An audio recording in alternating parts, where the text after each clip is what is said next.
It's the Full Court Press with Eric Frandsen and Jason Walker. Welcome back to the to the show that we're doing right now. Following the local teams, breaking down the biggest games with in-depth analysis and team interview. Join the show by calling into 435-752-1069 or text 435-339-0321. It's the Full Court Press. Rose, and yes! Caught! Touchdown! They did it!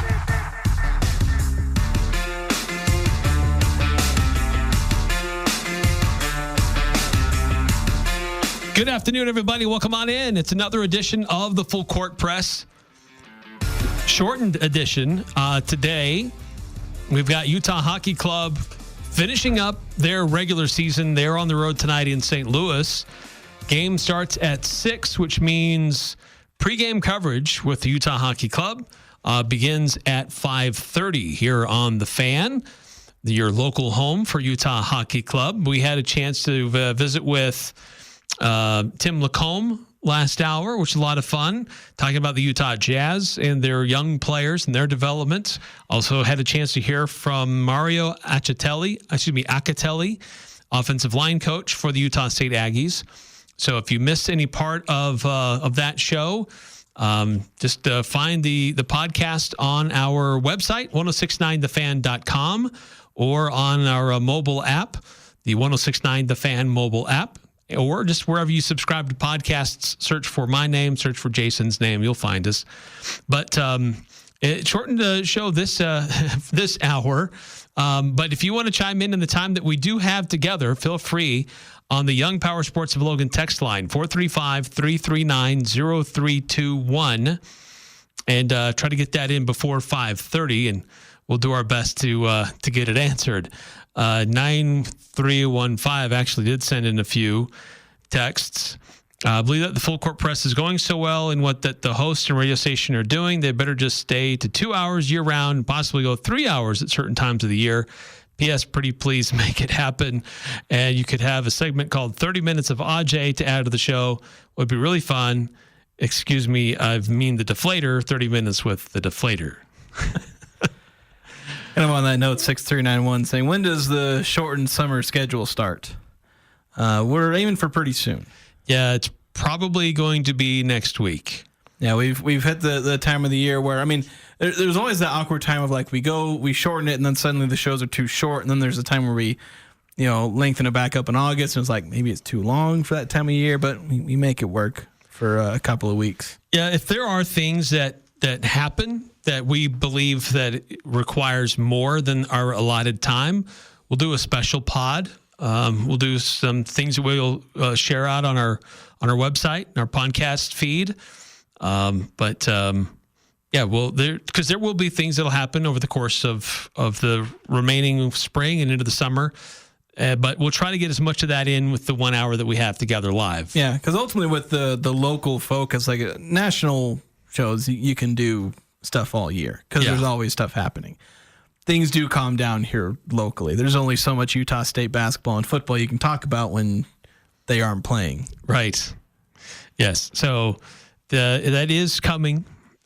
Stay tuned for that, but likely next week is when that will begin. Because normally it's kind of been the mantra. We go as far as the Jazz go, maybe a little bit more. They didn't go very far this year, Eric. They did not go very far this year. But speaking of the NBA, the playoffs begin tonight. Well, the play-in tournament begins tonight. And none of the stats in these games count for anything. They don't count for postseason. They don't count for regular season. These are empty stats.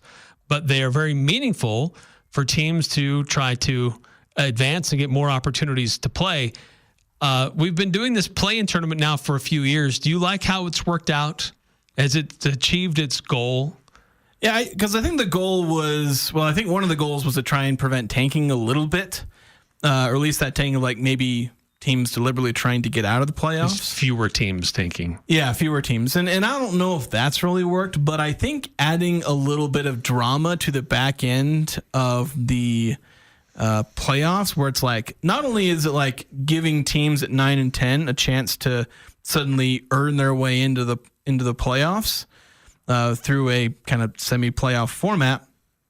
You also add incentive to not be in that, as if there wasn't incentive enough to not be in that 7-8 by virtue of the fact that you have to be, you end up having to play the 1 or the 2 seed. But it adds more incentive because it's like we could be out after 1 or 2 games, or 2 games if you're in that 7-8. Mm-hmm. So it's like you don't get a 4-game series. You don't automatically get to host, a couple playoff games, maybe one more if you manage to steal a game. It's like your season could be done lickety split.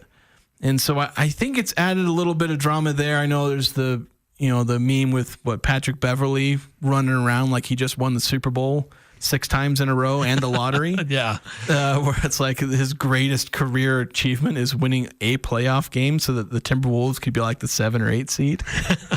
It's kind of funny to look at that, but like it adds a little bit of drama. It adds a win or go home element.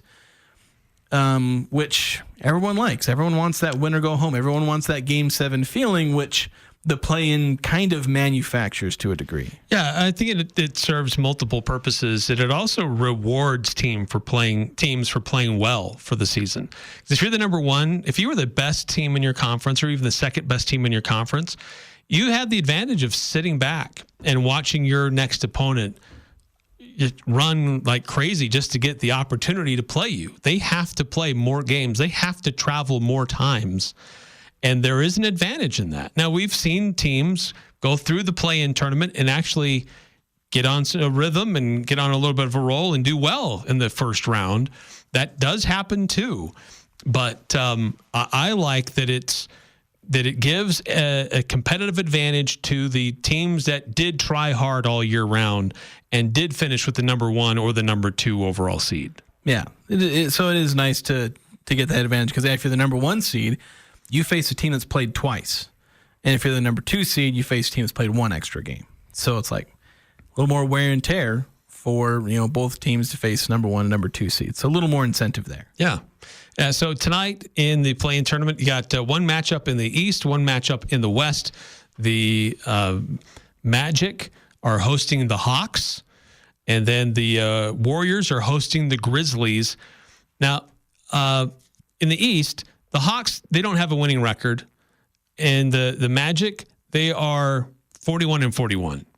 So I am a little bit dissatisfied that we're watching teams that don't have winning records playing trying to get into the playoffs. So that is a bit of an aspect of it that I don't really like. It's like, hey, congratulations. You did not win more games than you lost, but we're going to reward you with a chance to go to the playoffs. That's what happens when more than half of the NBA ends up making the playoffs. If you're including the play-in as part of the playoffs, more than half the NBA gets in. And that's just, you're going to have teams with losing records. Mind you, they're barely losing records. They're not bad teams. They're just slightly below average. They're just in most not cases. Winning teams. Yeah, basically. But the later game, so the first one's at 5:30, the later game's at 8. That game in the West is going to be really interesting. Memphis fired their coach a little while ago. There's controversy with Ja Morant, but he's still a very dynamic player. They're still a relatively young team. Warriors are an older team. They have to play more games. So they are favored in this one, but if the Warriors win, they'll have to go up against the Houston Rockets, which don't have much experience, but they have a lot of athleticism. So that'll be a really interesting series to watch. This very experienced team versus an up-and-coming team, which lacks experience but has athleticism in spades. Yeah, see what celebrations Ja Morant does after hitting a three-pointer. Is he launching grenades? Yeah, grenades, guns, tanks. Like what's he gonna do? Tanks. Yeah, so yeah, it will be interesting. I think for what you mentioned. I don't know if they'll end up being truly monumental, but the fact that Golden State and Memphis, again, they are only 4 games behind the number 2 seed, and they're in the play-in. So like the winner of that game will be not too far beyond. Like, for instance, look at this: the Memphis Grizzlies. So they're the 8 seed by the standings. They have a point differential of plus 4.8. The Houston Rockets, who mind you have 4 more wins, they have a point differential of plus 4.5. So the Memphis Grizzlies have a better point differential than the number 2 seed in the conference. So that showcases the potential that Memphis could have if they maybe end up in that 7th seed. And the Golden State Warriors, they're a veteran team that have done well later in the season. They're a plus 3.3. They're even better than the Lakers in that regard. So it's like, I think that 7-2 matchup could end up being really, really, really interesting. Yeah. We kind of touched on this yesterday, but the matchups that you get in the West are pretty much up and down, really interesting to me. And I think it's going to be a lot of fun. I think that the NBA TV executives should be just giddy over some of these matchups and some of the stars that are in these playoffs. I think the only one that'll just be boring from the onset is probably Oklahoma City and whatever poor soul has to play them, Sacramento or Dallas. Whichever of those teams is going to get raked over the coals, and then it's just, at that point it's Denver and Clippers, I think, are the 4 or 5. So one of those two will face the Thunder, and then we'll start getting interesting. Just how good is Oklahoma City as they begin facing the meat of the conference. But yeah, as you said, every other matchup, like, one of them will inevitably be a sweep or a gentleman's sweep because that's just the way these things go. But I'd bet a lot of them are going to be interesting and close. 6 or 7 game series.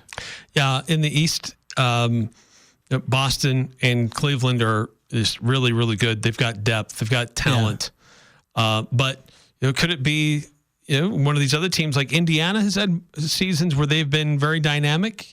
Certainly Milwaukee has won a championship. It wasn't that long ago. New York has a lot of depth, but will their coach run their team ragged before they get there? Detroit went from 0 to hero, totally missing out to one of the great teams, great stories in the NBA this season. So I think there's there are interesting storylines in the East, not to be totally overlooked, but I just think look at the matchups in the West that I think make it really, really fun. So is there a surprise upset in the mix with any of these matchups that you're seeing, Jason?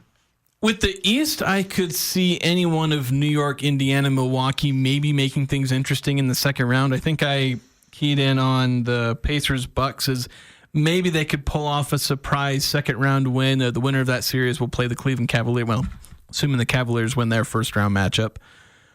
I could maybe see that mostly because like the Pacers, they made a run to the conference finals last year as a 6 seed.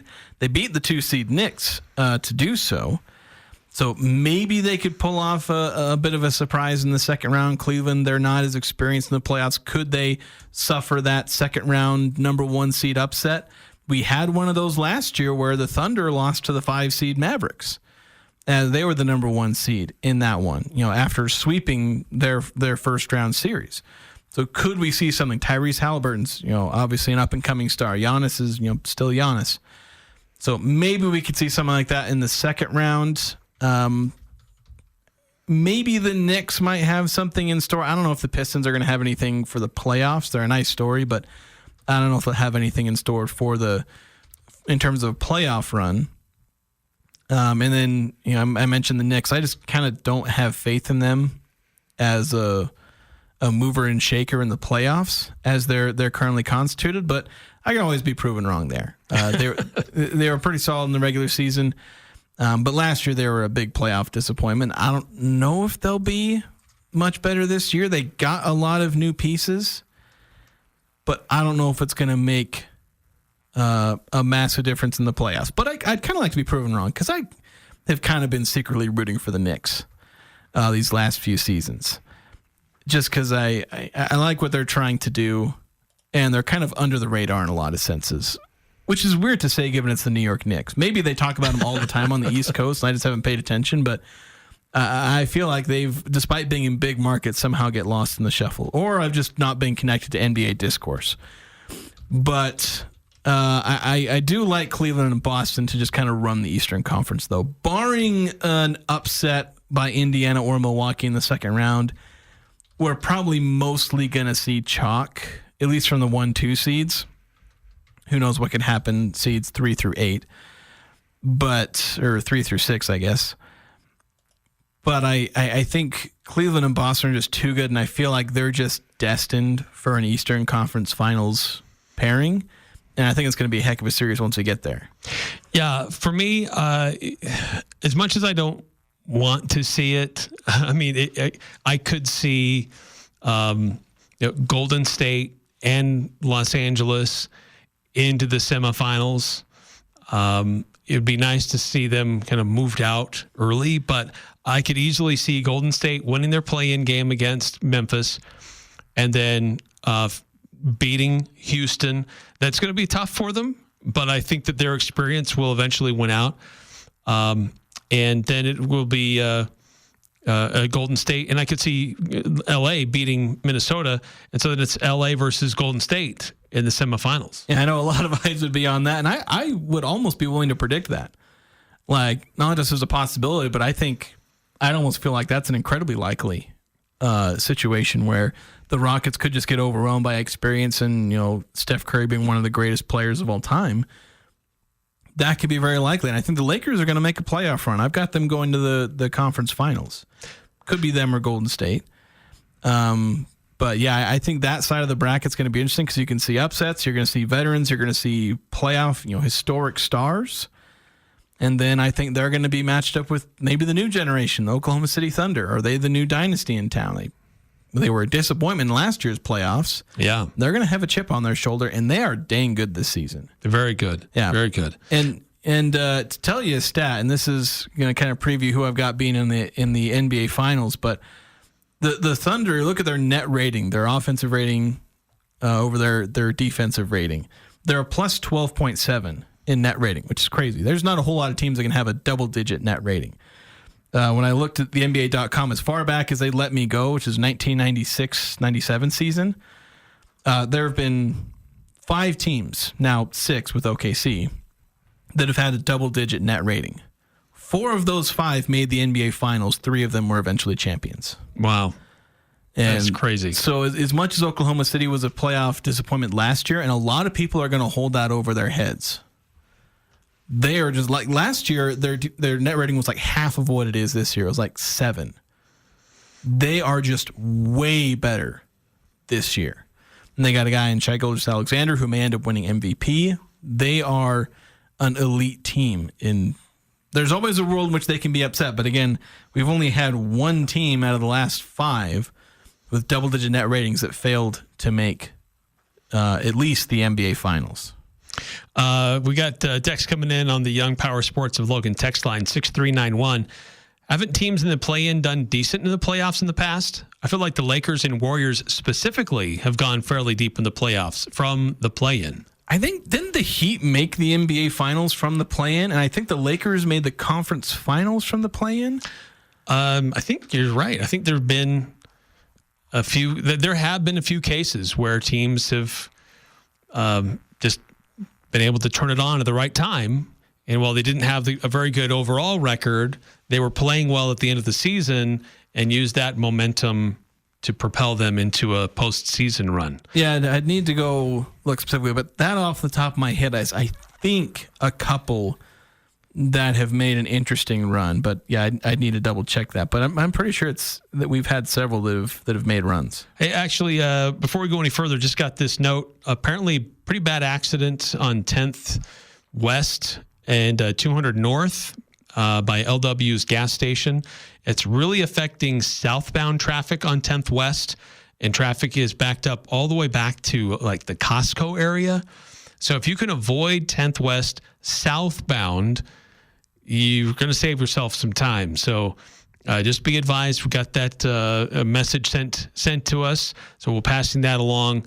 Avoid southbound traffic on 10th West in Logan as you're approaching 200 North.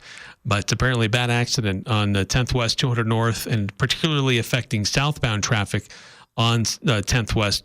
Traffic backed up all the way to Costco. So that's back there a ways. So be advised of that.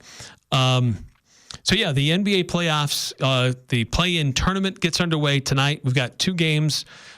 tonight. And one from the East, one game from the East, one game from the West.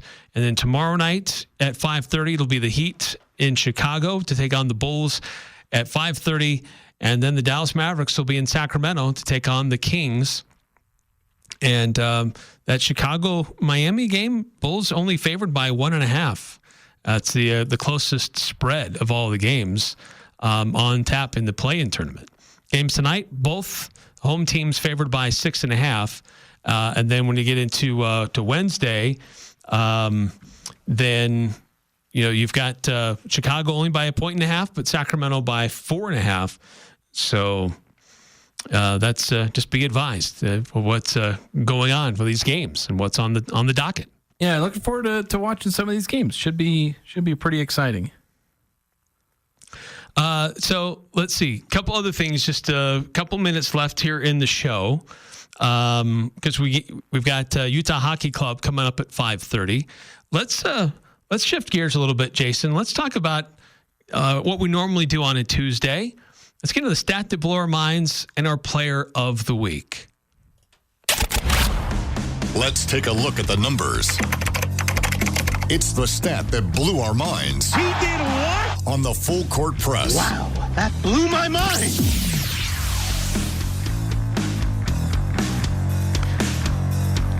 Just before we get into that, just an update on the traffic situation. Traffic is backed up a lot on 10th West all the way up to 14th North. But they're also forcing northbound traffic on 10th West. They're forcing them off at 200 North. So a lot of cars having a hard time getting through that part of town. So if you can avoid it right now, you try to avoid 200 North, 10th West, that area on the west side of Logan. But Jason, let's get into the stat that blew our minds. You got a stat that stood out to you? Yeah, so this is one that I actually ended up posting to social media earlier. Basically, where Utah State, they struggle at times to have an effective post-up game. That wasn't really part of their offense, and they brought in Gary Clark, who's pretty solid. He's not like this, end-all be-all elite post-up guy, but it's interesting because last year Utah State, and this is according to Synergy Sports, Utah State had 84 post-up scoring attempts. And that was just total. And they averaged 0.655 points per possession.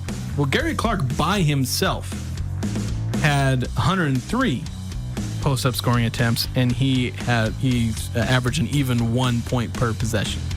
So Gary Clark outproduced all of Utah State's post-up attempts by himself last year. Wow. Could be a really nice addition for the Aggies. Yeah, definitely could be. Okay, so over the weekend, Chicago Cubs played well. They had a 16-0 win over the Dodgers, and that is the largest shutout win in Major League Baseball history against a team that entered the game with a 700 or more win percentage, minimum 10 games played.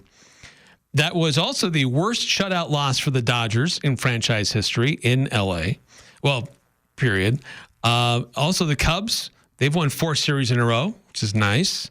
Their Sunday night game versus the Dodgers, it was the most watched game this season for Major League Baseball. And I just got a few more for Chicago. Right, their bullpen allowed 1 run that entire series against the Dodgers, only 1. And Chicago has outscored opponents 37 runs so far this season. They lead Major League Baseball. You're just over the moon about this. It's a great start for the Cubs. We'll see if they can keep it up. Yes. All right, now let's get into their player of the week. Time to see who the real MVP is. If you have a good game, your game is going to say that. You don't have to say it.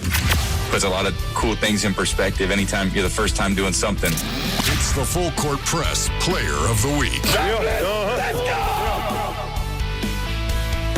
All right, Jason, who's your player of the week?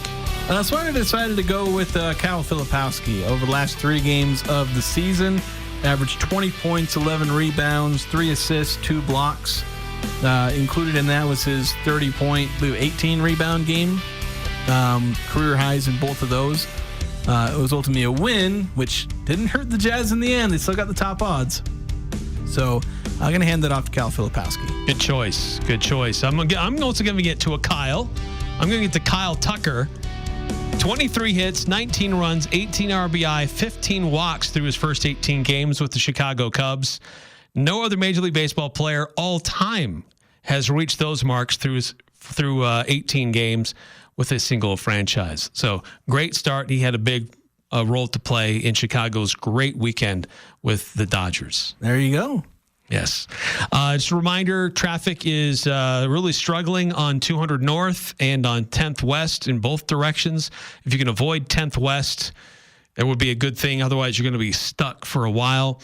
But that's going to do it for us here on the Full Court Press Utah Hockey Club. Their final game of the season in St. Louis coming up here shortly with pregame coverage starting at 5:30 as they conclude their regular season.